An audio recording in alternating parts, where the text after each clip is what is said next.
Good morning. Welcome to the Sunday, February 28th online meeting of the Natural Rights Sangha. And it's a surprisingly sunny day up here in Northwest Washington State, considering the time of year. Of course, March is coming, and with March comes spring. So spring's only a few weeks away. And yeah, the weather seems to reflect that, at least today. It's sunny out. And not that warm, but sunny is nice. This is being recorded a bit later than usual because I have experienced problems with sunspots. Sunspots, yes. These were predicted years ago by a great Indian teacher named Ammaji, the hugging saint, a woman now in her 60s who's hugged millions of people through her career and is said to have the energy of the Divine Mother, which channels through her, and people come out of her hugs feeling invigorated and refreshed, and sometimes with tears in their eyes. Once I know of someone who the Divine Mother zapped in a way which was hardcore, and the person came out trembling and crying, and Ammaji said, "I'm sorry, but that's what the mother had in store for you for some reason. And it wasn't me intending that. That's just the energy that came through." And this upset some people, thinking that, oh, Ammaji would never hurt anyone. Well, she wouldn't. But the energy for this person had a reaction. But Ammaji, the famous hugging saint from southern India in Kerala, predicted that 2021 would be a year with sunspots. In fact, she predicted some so big that the whole World Wide Web would be put down for weeks and the whole economy disrupted. Later on, she sort of backed off the strongest of those predictions, but I've still kept them in mind as I'm watching that. Now today, there's sunspots in a more minor form, which hopefully will not keep this from getting online any longer than it already has. Okay, so enough blathering about sunspots. Let's meditate. Please set your timer for 10 or 15 or 20 minutes. Sit up straight.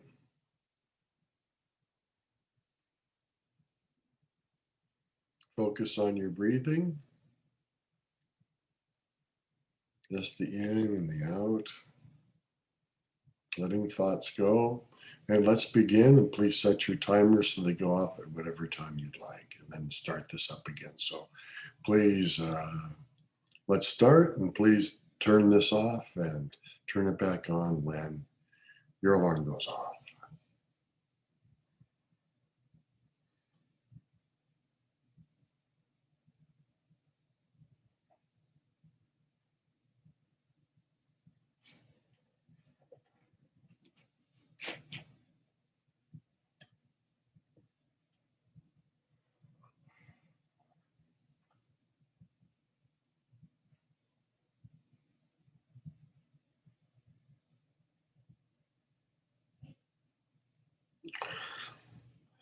Sometimes it's easy to just keep on going when I'm doing that, but that's not fair to you.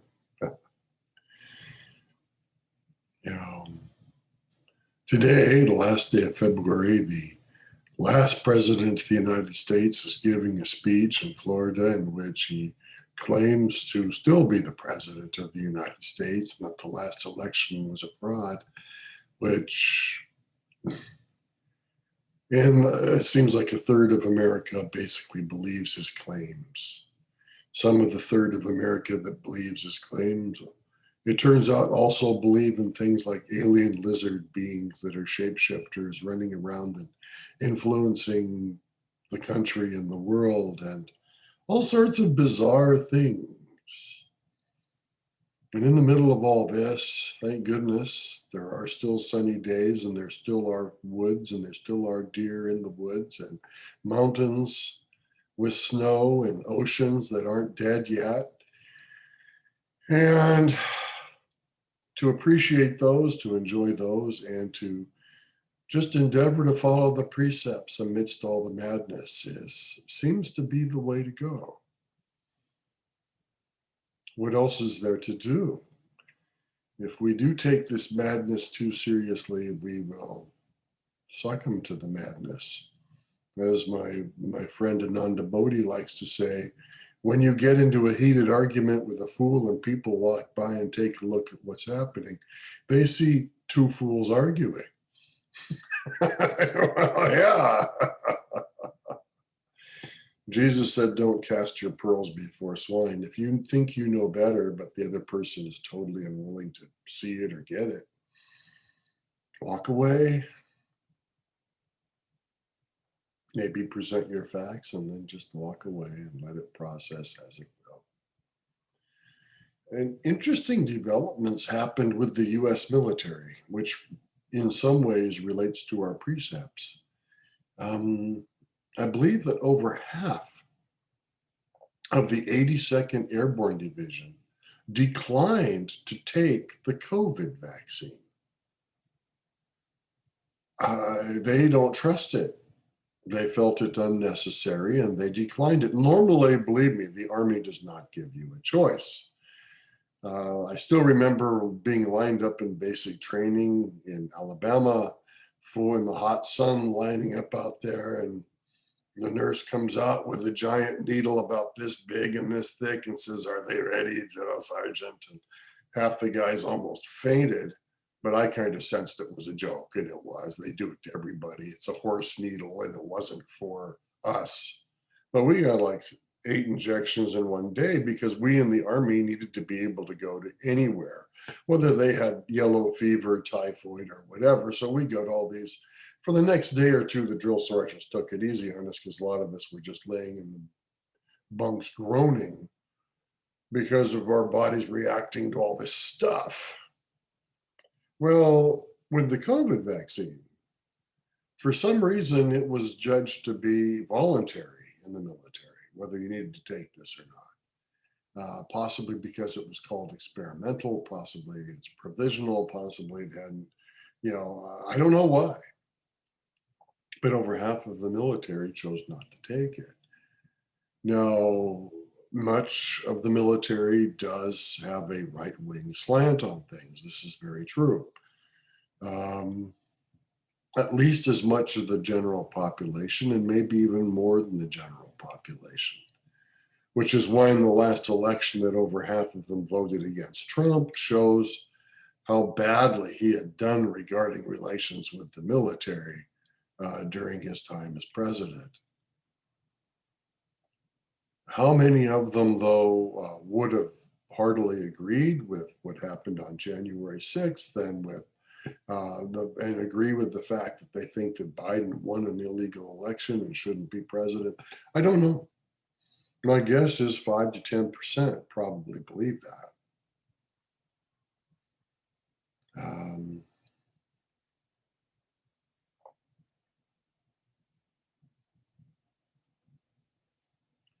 So again, what to do in all this madness? Enjoy nature. Enjoy your friends and family. Enjoy a good meal. And endeavor to keep the precepts while keeping your perspective about all this stuff.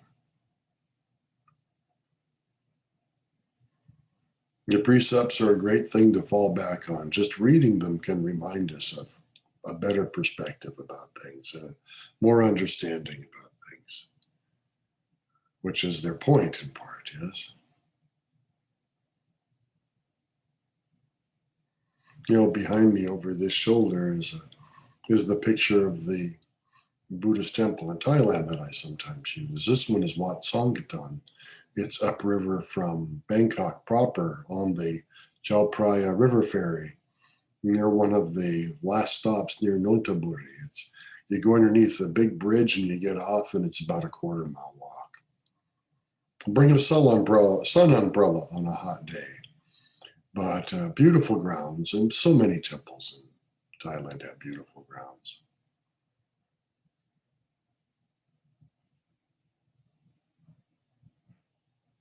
Right now, in my private searchings, I'm involved in a deep inner struggle regarding the utter essence of truth regarding is what we experience when we leave these bodies simply emptiness, or is it impersonal awareness?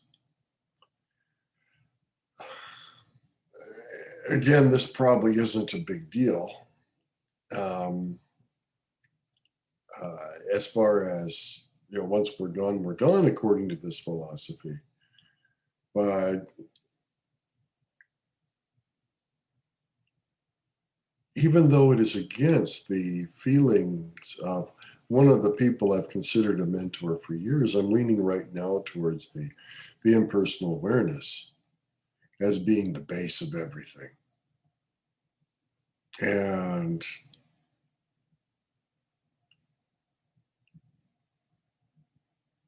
there's a lot to this and a lot that goes into this whole debate.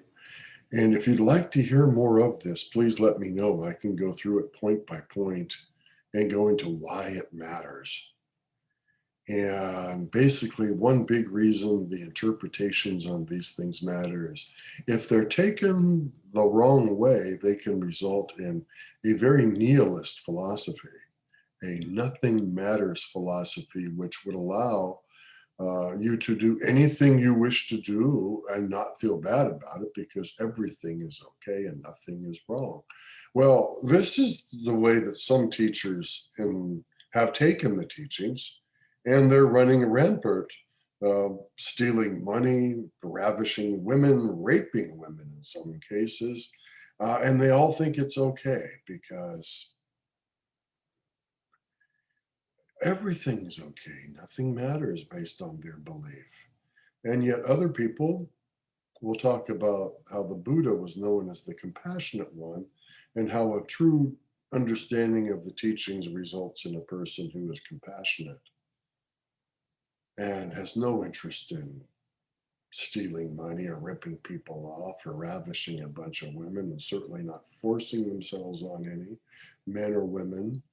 And it's a whole different ballgame. And it's a subtle difference, which has a huge effect. But if you'd like to hear more of this, just let me know and I'll go through it more point by point for you. It's very important to me, most certainly.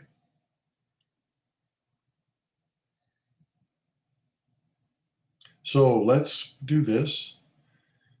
This week, I'm going to try to get this out there. I'm going to try to get this out there on the broadcast despite the sunspots on time on this Sunday anyway. Usually it comes out a little bit earlier on Sunday, but the sunspots have held me back. And so wish me well on this. But before we go, let's, as always, do the four immeasurables. And we do them for we first, meaning you and all the people you feel really good about, and maybe people you like to endeavor to feel good about, even if they're not your favorites right now, or whatever that we is. And it could be include your dog Barfy or anything else too. So for we, let's do the four immeasurables.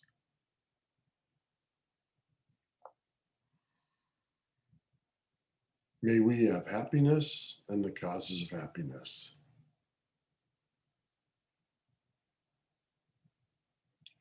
May we be liberated from suffering and the causes of suffering.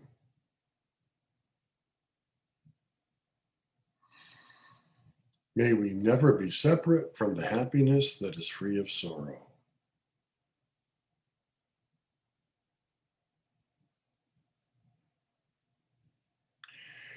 May we reside in equanimity, free of attachment and aversion.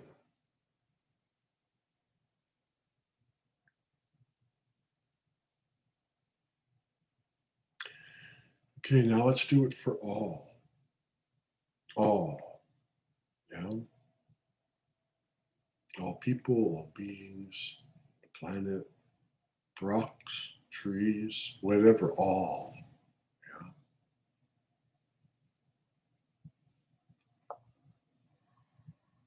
May all have happiness and the causes of happiness.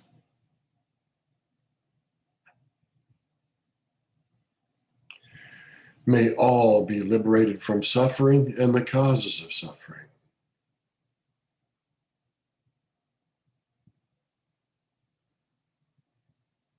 May all never be separate from the happiness that is free of sorrow.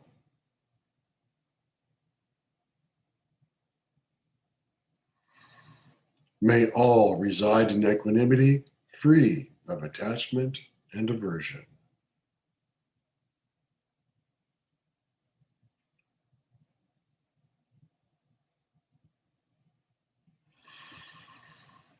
Well, thank you for being here. If you wish, please write to me at mark@naturalrightsangha.org. Of course, you've seen the website probably to get here, so you know that all the information is right there.